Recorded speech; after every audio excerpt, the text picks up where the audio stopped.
सभी प्यारे भक्तों को जय श्री महाकाल।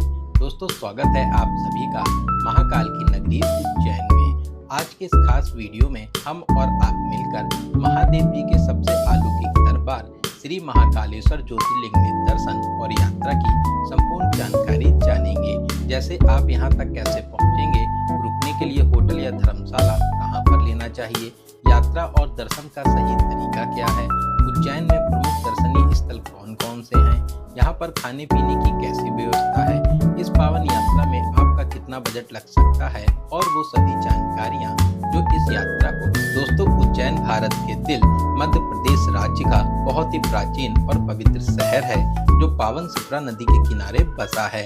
यहीं पर 12 ज्योतिर्लिंग में से एक तीनों लोकों के स्वामी और जगत के पालनहार श्री महाकाल विराजमान हैं। महाकाल जी उज्जैन के राजा हैं और उनकी आज्ञा से ही ये शहर चलता है। एक करके बहुत ही आसान भाषा में सभी बातों को जानते हैं। दोस्तों, आपको हर प्रमुख स्टेशन से उज्जैन के लिए डायरेक्ट ट्रेन मिल जाएंगी।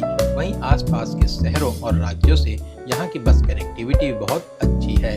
रेलवे स्टेशन के पास ही बस स्टैंड बना हुआ है और यहाँ से महाकाल मंदिर की दूरी 2 किलोमीटर की है।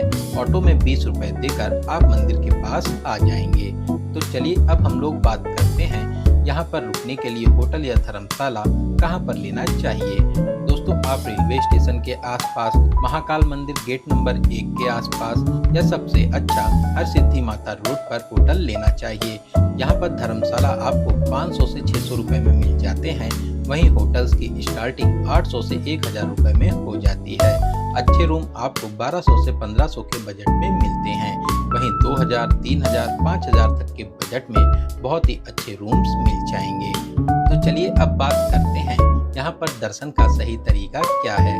दोस्तों, मान्यताओं के अनुसार महाकालेश्वर ज्योतिर्लिंग में दर्शन करने से पहले श्री काल भैरव मंदिर में दर्शन और आज्ञा लेकर महाकाल जी के दर्शन करना चाहिए। काल भैरव मंदिर महाकाल मंदिर से 7 किलोमीटर दूर है और इसी रूट पर और भी बहुत से मंदिर पड़ते हैं। तो सबसे अच्छा रहता है यहाँ पर आप एक ऑटो बुक कर लीजिए। ऑटो वाले 7 से 8 प्लेसेस के लिए 600 से 700 रुपए चार्ज करते हैं और 3 से 4 घंटे में सभी को कवर करा देते हैं। तो सबसे पहले हम लोग श्री द्वारिकाधीश गोपाल मंदिर चलेंगे। दोस्तों, भगवान श्री कृष्ण जी को समर्पित ये उज्जैन का बहुत ही अलौकिक और दिव्य मंदिर है, जिसकी स्थापना 19वीं शताब्दी में सिंधिया राजवंश के द्वारा कराई गई थी। यहाँ पर आप गर्भगृह में भगवान श्री कृष्ण जी के अद्भुत रूप के दर्शन कर आशीर्वाद प्राप्त कर सकते हैं। तो चलिए यहाँ पर दर्शन करने के बाद अब हम लोग संदीपनी आश्रम चलेंगे।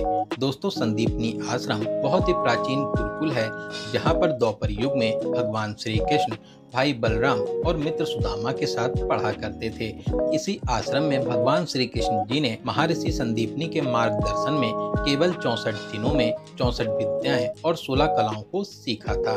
पूरे ही परिसर को बहुत ही हरा भरा बनाया गया है। साथ ही यहाँ पर बहुत से प्रमुख मंदिर भी हैं। आप यहाँ पर कुंड के चारों तरफ बनी 64 विद्याओं की झलकियों को देख पाएंगे। तो यहाँ पर अच्छे से घूमने और दर्शन के बाद अब हम लोग मंगलनाथ मंदिर चलेंगे। दोस्तों, मंगलनाथ मंदिर उज्जैन के सबसे प्रमुख मंदिरों में से एक है, जो शिप्रा नदी के तट पर स्थित है। मत्स्य पुराण के अनुसार ये स्थान मंगल ग्रह का जन्म स्थल है और खगोलीय रूप से पृथ्वी के केंद्र कर्क रेखा पर भी स्थित है। यहाँ पर भगवान शिव मंगल देव के रूप में पूजे जाते हैं। इसके अलावा ये मंदिर विशेष पूजन के लिए बहुत ही प्रसिद्ध है। जिन लोगों की कुंडली में मांगलिक दोष या विवाह में बाधा होती है, यहाँ पर दर्शन और पूजन कराने से सभी बाधाएं दूर हो जाती हैं। तो यहाँ से आगे बढ़ते हुए अब हम लोग काल भैरव मंदिर चलेंगे। दोस्तों, काल भैरव मंदिर उज्जैन में महाकाल मंदिर के बाद सबसे प्रमुख मंदिर है, जो भगवान शिव के उग्र रूप को समर्पित है। महाकाल उज्जैन के राजा हैं, वहीं काल भैरव जी यहाँ के सेनापति और कोतवाल हैं, जो उज्जैन की रक्षा करते हैं। मंदिर में प्रसाद और फूल माला के साथ भक्त काल भैरव जी को मदिरा भी भेंट करते हैं, लेकिन अब यहाँ पर मदिरा का भोग बंद कर दिया गया है। काल भैरव मंदिर में दर्शन करना जरूरी माना जाता है। साथ ही यहाँ पर दर्शन करने के बाद ही आपकी उज्जैन यात्रा पूरी होती है। तभी यहाँ पर उज्जैन आने वाले सभी भक्त दर्शन करने जरूर आते हैं। दोस्तों, अगर आपको वीडियो की जानकारी हेल्पफुल लग रही हो तो वीडियो को लाइक और चैनल को सब्सक्राइब जरूर करें। तो चलिए यहाँ से आगे बढ़कर अब हम लोग गढ़कालिका मंदिर आ जाएंगे। दोस्तों, गढ़कालिका मंदिर एक शक्तिपीठ है जो माता सती के 51 शक्तिपीठों में से एक है और यहाँ पर माता रानी का ऊपरी ओंठ गिरा था। ये मंदिर अपनी सिद्ध शक्तियों और ऊर्जा के लिए बहुत ही प्रसिद्ध है। मान्यताओं के अनुसार महाकवि कालिदास को इसी मंदिर में माता के आशीर्वाद से ज्ञान की प्राप्ति भी हुई थी। दोस्तों, गढ़कालिका मंदिर के पास ही स्थिरमन गणेश मंदिर है। आप यहाँ पर भी दर्शन कर सकते हैं। साथ ही भक्त यहाँ पर गायों को चारा भी खिलाते हैं, तो आप भी इस पुण्य में जरूर शामिल होइए। तो चलिए आगे बढ़कर अब हम लोग भरथरी गुफा चलेंगे जो गढ़कालिका मंदिर से 500 मीटर दूरी पर है। आप यहाँ पर कुछ सीढ़ियाँ उतरकर मंदिर के पास आ जाएंगे।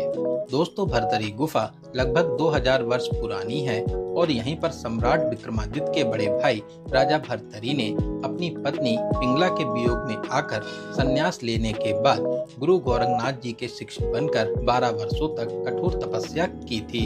आप यहाँ पर गुफाओं में प्रवेश कर दर्शन आदि कर सकते हैं। ये भरथरी गुफा नाथ संप्रदाय का साधना करने का प्रमुख केंद्र है। तो इन सभी मंदिरों में दर्शन करने के बाद अब हम लोग चिंतामन गणेश मंदिर चलेंगे जो भरथरी गुफा से लगभग 9 किलोमीटर दूर है। दोस्तों, चिंतामन गणेश मंदिर शिप्रा नदी के किनारे स्थित एक अलौकिक मंदिर है।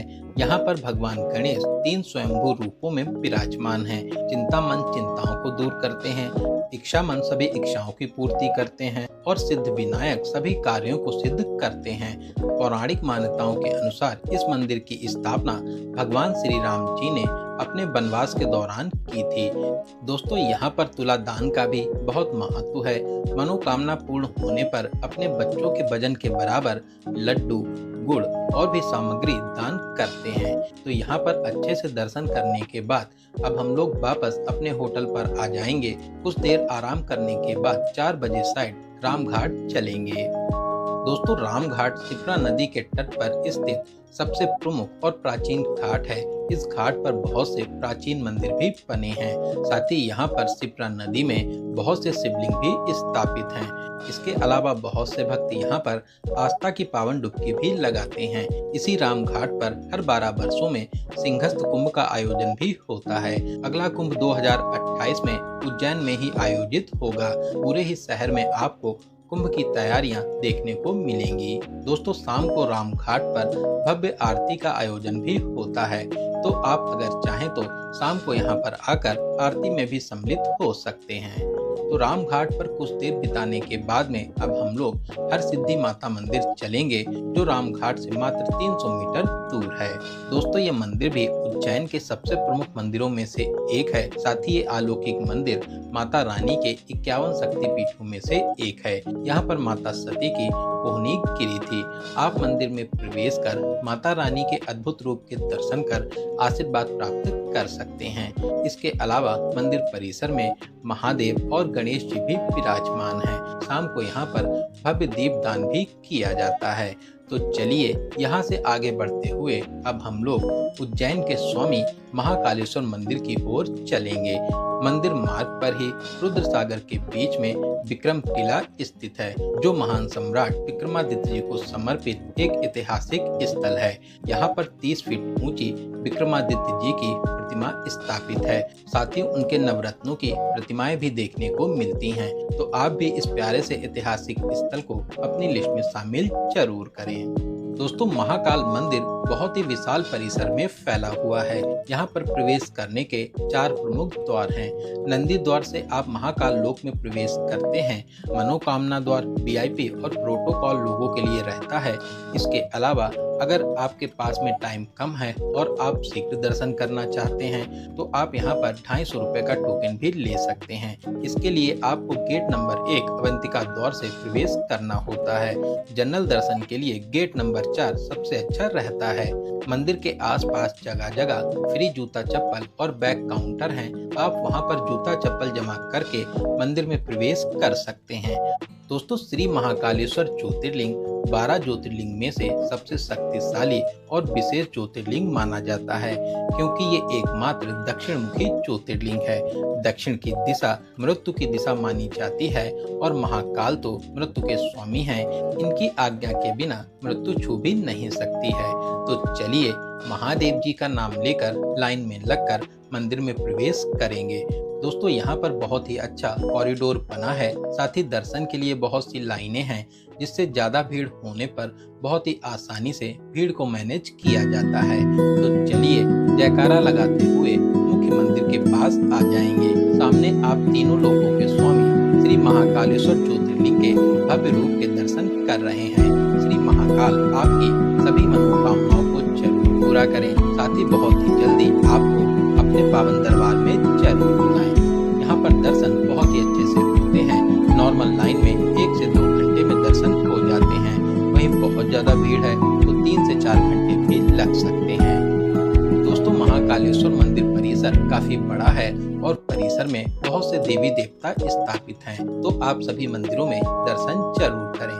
दोस्तों, महाकाल मंदिर में सुबह से लेकर शाम तक 6 बार भव्य आरती का आयोजन भी होता है।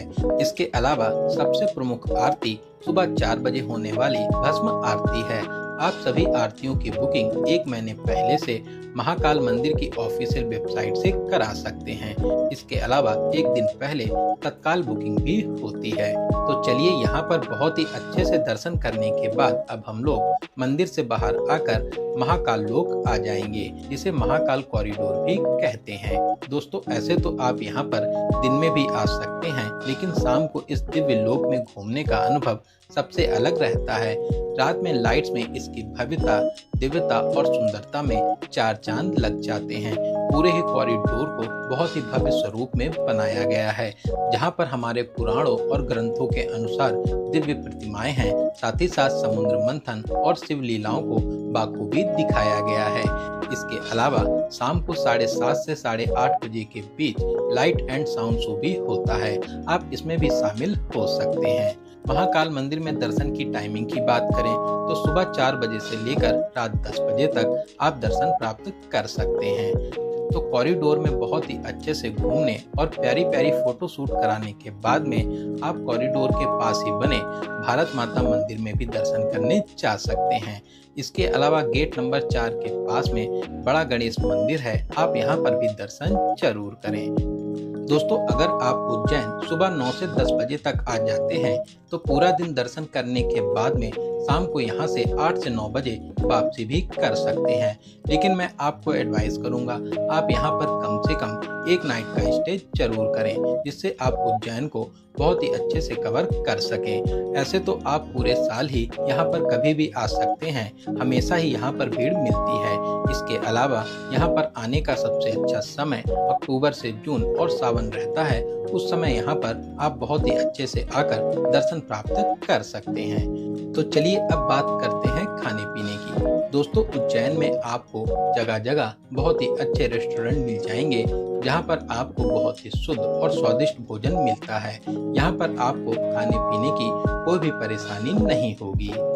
बात करें बजट की, अगर आप 2 से 3 लोग हैं और यहाँ पर 2 डेज और 1 नाइट का प्लान बनाते हैं तो 6,000 से 7,000 प्लस ट्रेन टिकट के बजट में बहुत ही आसानी से इस पावन यात्रा को पूरा कर लेंगे। कहाँ से देख रहे हैं कमेंट बॉक्स में जरूर बताइएगा। तो चलिए दोस्तों, अब मिलते हैं किसी ऐसे ही इंफॉर्मेटिव वीडियोस में। तब तक आप अपना और अपने परिवार का बहुत ज़्यादा ख्याल रखें। आपकी यात्रा सफल, सुगम और मंगलमय हो। जय हिंद, जय भारत, हर हर महादेव।